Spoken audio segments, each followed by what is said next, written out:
And a question we get a lot, especially after customers have used an install or they put it on themselves and gone out fishing, is what is considered forward position? For this example, we have prop inward.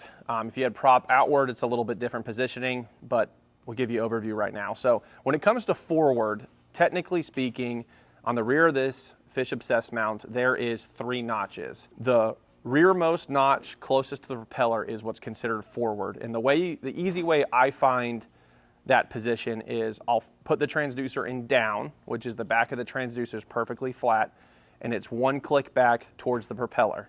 That is Garmin factory forward. Now, if you're ever on the water and your Livescope's not looking the way it should be, and you have a fish obsessed mount, we always recommend checking to make sure it's in forward, because we see a lot of situations where maybe it's an extra click or 2 clicks back, or it's the other position as well.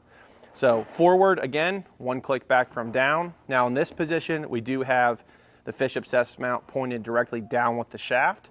Depending on your install application, you can also go completely parallel and the same notching applies, and that's forward as well. So it's kind of dealer's choice as far as position with the fish obsessed mount, but just know 1 click back from down is your forward position with an LV34.